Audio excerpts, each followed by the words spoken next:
오늘 말씀이 우리에게 큰 은혜가 되는 이유는 바로 하나님께서 언약의 관계를 회복시켜주는 긍휼이 많으신 하나님이시다라는 사실 때문입니다.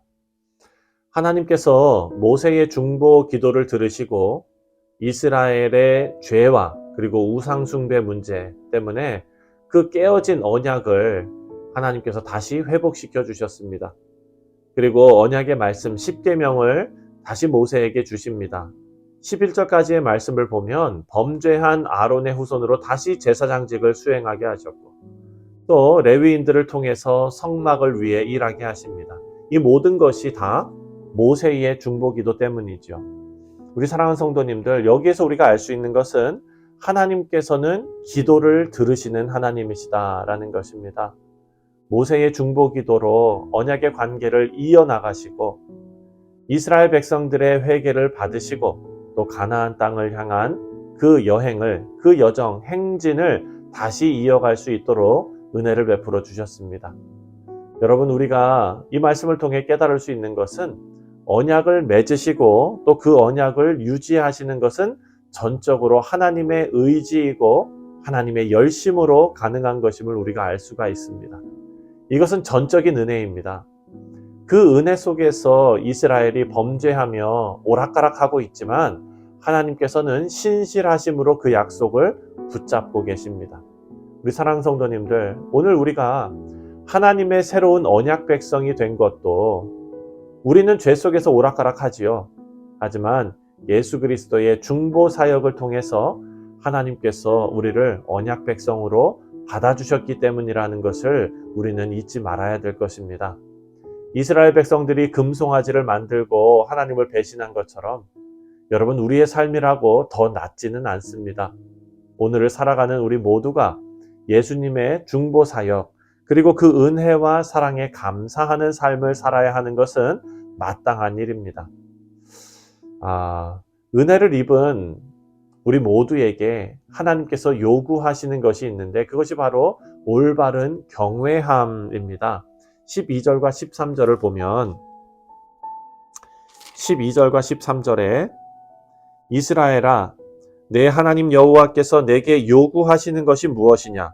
곧 내 하나님 여호와를 경외하여 그의 모든 도를 행하고 그를 사랑하며 마음을 다하고 뜻을 다하여 내 하나님 여호와를 섬기고 내가 오늘 내 행복을 위하여 내게 명하는 여호와의 명령과 규례를 지킬 것이 아니냐. 아멘. 여러분, 우리가 받은 은혜의 합당한 반응은 바로 하나님을 경외하는 것이다 라고 말하고 있습니다. 이것은 우리의 행복을 위함이다 라고 말씀하고 있습니다. 하나님을 경외하는 것은 어떤 공포에 가까운 그런 두려움이 아닙니다. 하나님을 사랑하고 순종하는 마음, 무서워서가 아니라 감사해서입니다. 이것은 하나님을 진심으로 이해하고 하나님의 그 절절한 사랑의 마음을 우리가 깨닫는 것입니다. 모세의 설교는 계속해서 하나님의 은혜를 강조하고 있습니다. 15절과 16절을 보면 여호와께서 오직 내 조상들을 기뻐하시고 그들을 사랑하사 그들의 후손인 너희를 만민 중에서 택하셨음이 오늘과 같으니라. 그러므로 너희는 마음의 할례를 행하고 다시는 목을 곧게 하지 말라라고 말합니다. 배신하는 이스라엘에게 사랑과 은혜를 베풀어 주신 하나님은 천지를 창조하신 하나님이시다라고 고백하고 있습니다. 그 말은 모든 만물이 하나님의 것이다. 14절에 나오는 표현에 의하면은요, 하늘과 모든 하늘의 하늘과 땅과 그 위의 모든 만물은 본래 내 하나님 여호와께 속한 곳이로되 하늘의 하늘이 여호와께 속해 있다고 말합니다. 단순한 하늘이 아니라 하늘의 가장 높은 하늘까지 하나님께서 다 소유하고 계신다. 그런데 그런 하나님께서 죄 가운데 오락가락하는 가장 미약한 이스라엘을 택하셨다는 것입니다. 모세가 강조하는 은혜는요, 받을 자격이 없는 사람이 받는 가장 큰 은혜를 지금 말하고 있는 것입니다. 예수님께서 우리를 위해 은혜를 베풀어 주셨습니다. 예수님께서 십자가에 죽으셨을 때 그때가 바로 우리가 죄인 되었을 때라는 것을 우리는 기억해야 합니다. 로마서 5장 8절 말씀을 보면 우리가 아직 죄인 되었을 때에 그리스도께서 우리를 위하여 죽으심으로 하나님께서 우리에 대한 자기 사랑을 확증하셨느니라. 아멘. 우리가 죄인 되었을 때에 받은 엄청난 사랑이 바로 십자가의 사랑이라는 것입니다. 그래서 그 은혜가 우리에게 더 큰 것이지요. 모세는 이것을 이스라엘 백성들이 깨닫고 마음을 다해서 하나님을 섬기고 경외하기를 바라고 있습니다. 이어서 17절부터 19절까지 말씀을 보면 너희의 하나님 여호와는 신 가운데 신이시며 주 가운데 주시요 크고 능하시며 두려우신 하나님이시라. 사람을 외모로 보지 아니하시고 뇌물을 받지 아니하시고 고아와 과부를 위하여 정의를 행하시며 나그네를 사랑하여 그에게 떡과 옷을 주시나니 너희는 나그네를 사랑하라. 전에 너희도 애굽 땅에서 나그네 되었음이니라. 아멘. 하나님을 경외하고 하나님의 말씀을 순종하며 지켜야 하는 이유를 17절부터 19절에서 알려주고 있는데요. 오늘 말씀에 의하면 하나님의 성품과 연관이 있는 이유입니다. 하나님은 사람을 외모로 판단하지 않으시고 고아와 과부를 위하시는 하나님이십니다. 우리 사랑하는 성도님들, 이런 하나님의 속성, 하나님의 성품이 연약한 우리에게는 감사한 소망이 되는 것입니다. 모세의 중보로 하나님과의 관계가 회복되었지요. 이 이스라엘은 하나님처럼 이제 살아야 합니다. 하나님처럼 산다는 말의 의미는 하나님께서 이스라엘 백성들을 상대해 주신 그 방식으로 살아가야 한다는 것이죠.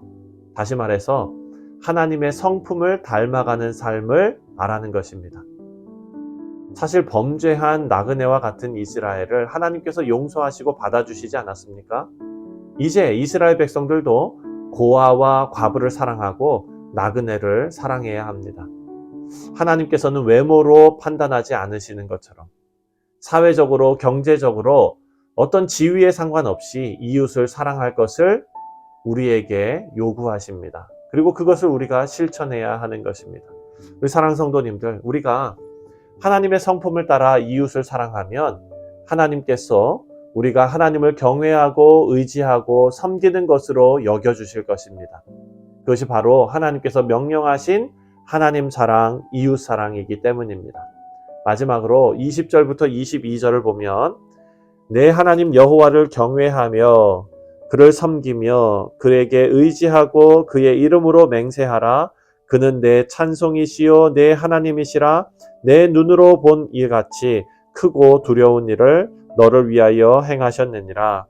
애굽에 내려간 내 조상들이 겨우 70인이었으나 이제는 내 하나님 여호와께서 너를 하늘의 별같이 많게 하셨느니라. 아멘. 모세는 우리가 하나님을 경외하고 하나님의 말씀을 따라 살아가야 하는 이유로 하나님께서 행하신 일들을 말하고 있습니다.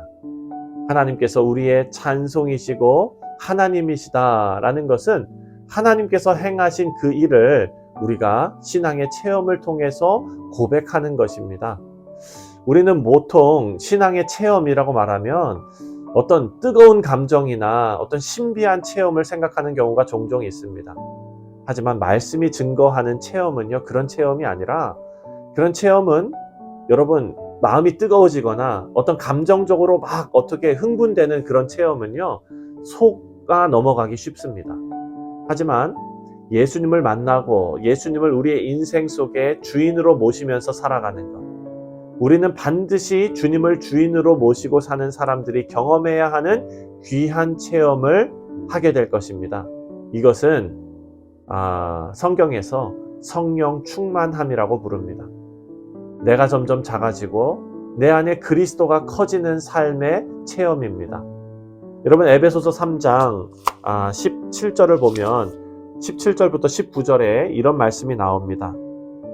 믿음으로 말미암아 그리스도께서 너희 마음에 계시게 하옵시고 너희가 사랑 가운데서 뿌리가 박히고 터가 굳어져서 능히 모든 성도와 함께 지식에 넘치는 그리스도의 사랑을 알고 그 너비와 길이와 높이와 깊이가 어떠함을 깨달아 하나님의 모든 충만하신 것으로 너희에게 충만하게 하시기를 구하노라. 아멘. 사랑하는 성도님들, 모세는 오늘 묵상한 모든 말씀이 우리의 행복을 위하는 일이다 라고 설교합니다. 나보다 주님을 높이고 하나님을 경외하고 순종하고 이웃을 돌아보는 삶을 살아서 하나님과 함께 복된 삶을 살아내시는 우리 믿음의 백성들 다 되시기를 주님의 이름으로 축원드립니다. 기도하겠습니다.